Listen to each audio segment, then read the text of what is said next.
Virtual home visit for a child with medical complexity. Provider-family partnerships by the Savage Family and the Virtual Home Visit Working Group.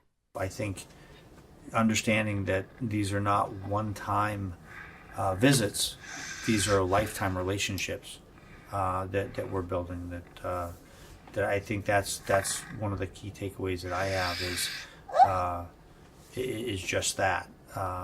We're in it for the long haul, and we need them to be as well. Trusting and listening to the parents and really trying to hear them about the unique nuances of the child and how they present things.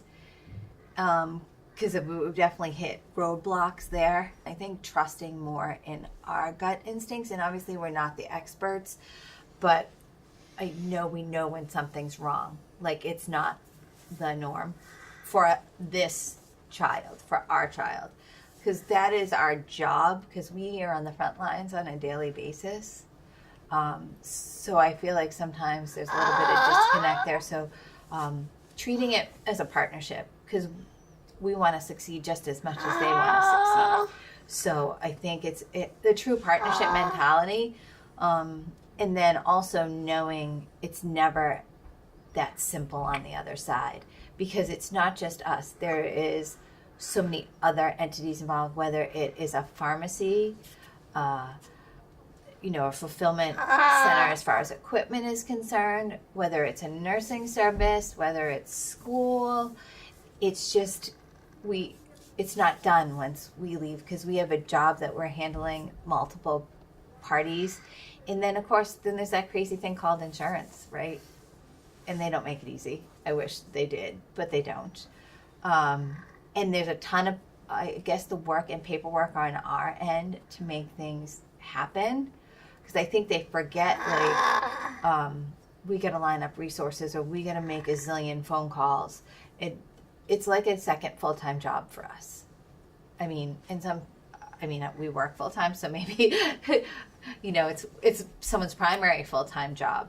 But it takes a lot of work and a lot of coordination, and anything they can do to help lighten the load, and just be really care and be patient, because it's pretty overwhelming. It's a lot, and you're scared. We love this child, and we just want him to feel his best, be his best. I've had to change a couple of relationships for not being listened to. But I'm not afraid to do that, because we're in it for the long haul, and it doesn't work if it's not a team, and listening and seeing him as a complete package and listening to what we say. Because I know as a parent, our gut instincts are way better. That's our job for a kid who can't talk. Like, we play detective, we watch him like a hawk, and we look for the littlest changes. And the good thing is, like, with a true partnership, because sometimes I'm truly stumped or I'm too much in the weeds, so I have to say, okay, I don't get, and he'll be like, oh, I think he's getting his molars. And I'm like, oh, yeah. With somebody like Jack, who has as complex a structure of issues, he's on so many different medications.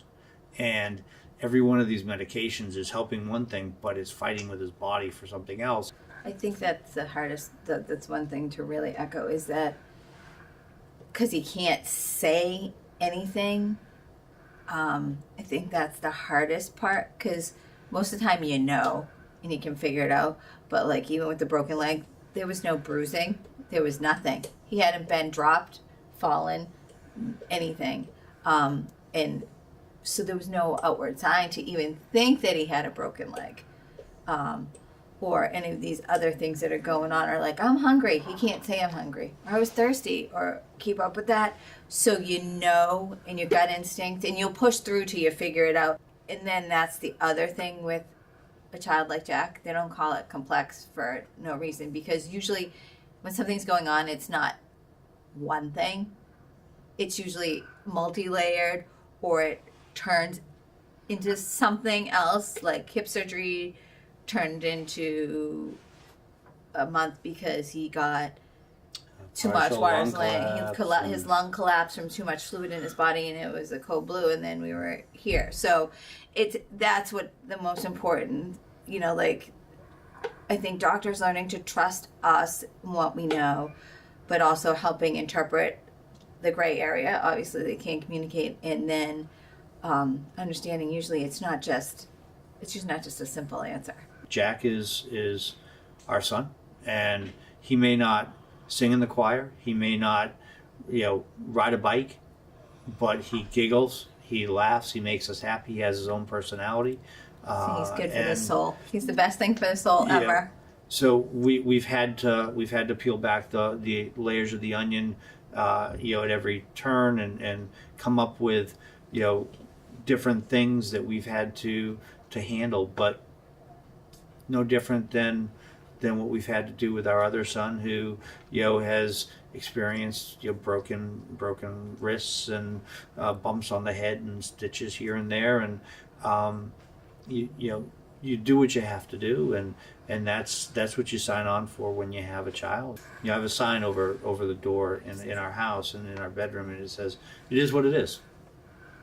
At the end of the day, it is what it is. I can't change it. If I can't change it, how do I work with it?